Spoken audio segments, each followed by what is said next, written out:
Today we're diving into a moment that shook Washington, a moment that blurred the lines between political power and economic policy. It's a story of unexpected encounters and simmering tensions, all set against the backdrop of one of the most powerful institutions in the world, President Trump's surprise visit to the Federal Reserve, a visit that sent ripples through the financial world and ignited a debate about the Fed's independence.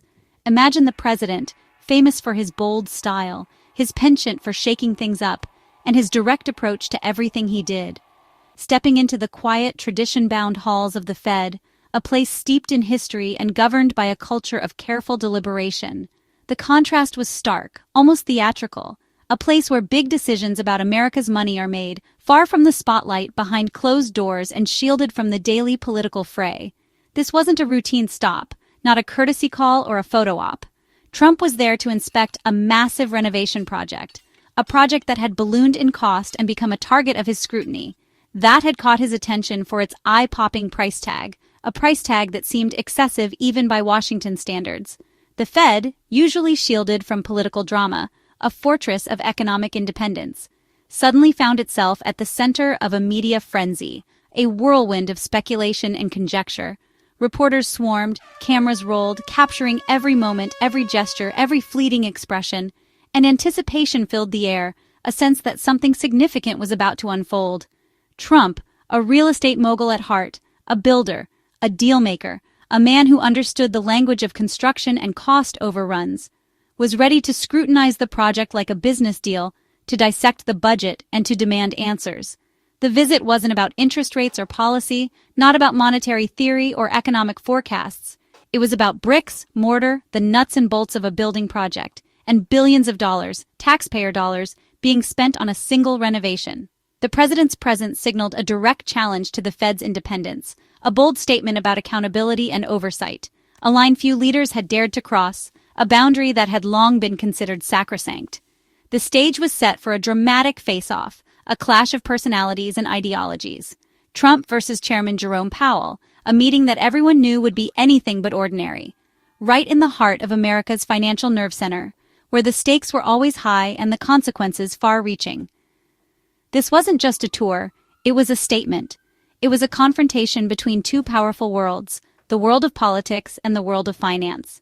The outcome would reveal deep differences, fundamental disagreements about the role of government and the management of the nation's economy, in how these leaders viewed government, spending, and accountability, and the delicate balance between political influence and economic independence. And it all began with a walk through a construction site, a seemingly mundane event that would soon escalate into a major political showdown. That would soon become headline news, dominating the airwaves and sparking a national conversation. The clash was about to begin, and the world was watching. Before we dive into the showdown, the heart of our story, it's crucial to understand the key players and the stage upon which they're acting. So let's quickly break down what the Federal Reserve actually does. What is its purpose, and why is it so important to the American economy? The Fed, often simply referred to as the Fed, is America's central bank. It's the primary monetary authority in the United States, and its core job is to keep the economy stable, ensuring steady growth and preventing drastic fluctuations. It also has the critical task to fight inflation, keeping prices under control so that your money retains its value. And crucially, it works to make sure banks play by the rules, maintaining the integrity and stability of the financial system. It manages the nation's money supply, influencing how much money is available in the economy, and it sets interest rates, the benchmark for borrowing costs across the country. These are decisions that ripple through everything, impacting businesses and individuals alike, from mortgages, which determine the cost of buying a home, to credit cards, which affect everyday spending. Crucially, the Fed is designed to be independent, operating outside the direct control of the government. This means its leaders aren't supposed to take orders from politicians, ensuring decisions are made in the best long-term interest of the economy. The chairman, at this time Jerome Powell, is the public face of the Fed. He is appointed by the president, subject to confirmation by the Senate. But he is expected to act in the country's long-term interest, making difficult choices for the benefit of the nation, not for short-term political gain or to appease any particular party. The Fed's power is immense, giving it the ability to influence the entire economy. but it's meant to be used with caution and expertise, carefully weighing the potential consequences of every action.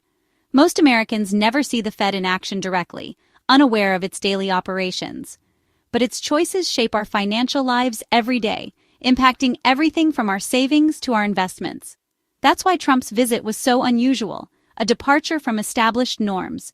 He was stepping into a world built on quiet deliberation, careful analysis, and reasoned debate, not political theater, where spectacle often trumps substance. The contrast between Trump's brash style, his penchant for bold pronouncements, and the Fed's reserved culture, its emphasis on data and consensus, set the stage for a memorable confrontation, a clash of titans in the world of economics and politics. This wasn't just a clash of personalities, though those differences were certainly significant. It was a collision of two very different visions, two fundamentally opposed approaches, for how government should work and what role institutions like the Federal Reserve should play. And that's what made the visit so fascinating, a rare glimpse into the inner workings of power, and so important, with potential ramifications for the entire global economy. Let's see what happened next, as the tension in the room reached a fever pitch. So, what was the controversy? The Fed's headquarters, the historic Eccles building, needed a major overhaul. Outdated systems, safety upgrades, the works. The price tag? A staggering $2.5 billion, at least according to headlines. For many, that number was hard to swallow. Why so much for a renovation? Critics saw it as government waste, a symbol of elites spending big while regular Americans tightened their belts. The Fed argued the cost was justified. Preserving history, upgrading security, and modernizing for the future isn't cheap. But the public debate quickly boiled down to that one number, $2.5 billion. Trump seized on it, promising to expose what he saw as excess. The stage was set for a showdown over what this money was really buying. Was it a necessary investment or a palace for bankers? The answer depended on who you asked and which numbers you believed.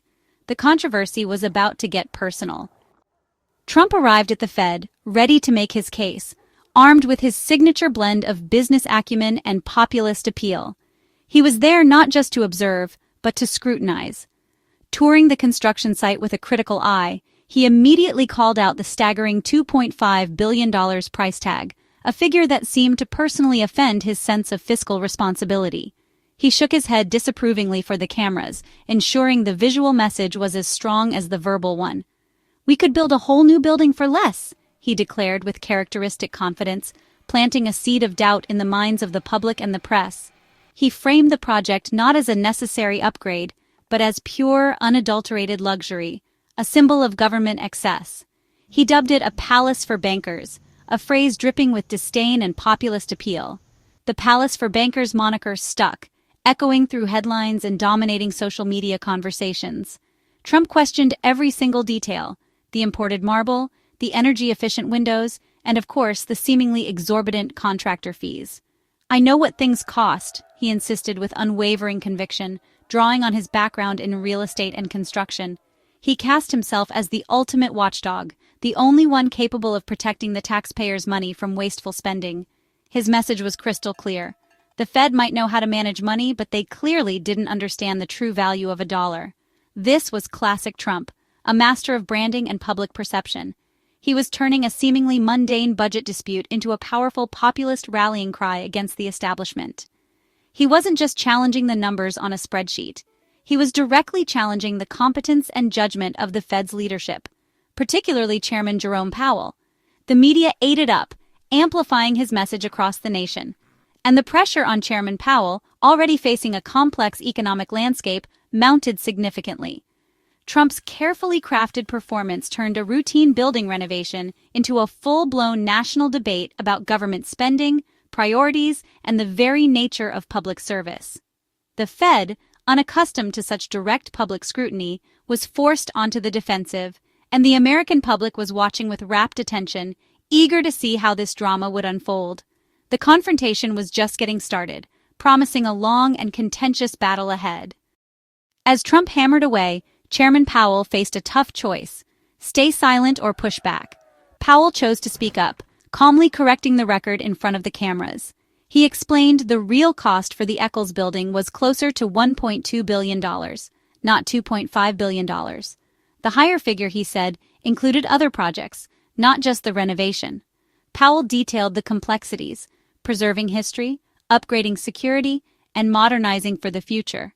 He defended the project as a necessary investment, not a luxury. This was a rare moment. A Fed chairman publicly contradicting a sitting president.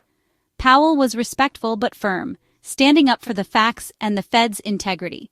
The tension was palpable. Everyone knew they were witnessing something extraordinary. It wasn't just about a building anymore. It was about truth, leadership, and the independence of America's central bank.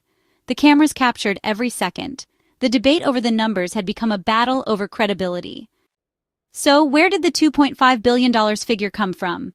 Trump's team had lumped together the cost of the Eccles building renovation with a separate new Fed building nearby. The combined total, $2.5 billion. Powell's team argued these were two distinct projects with separate budgets.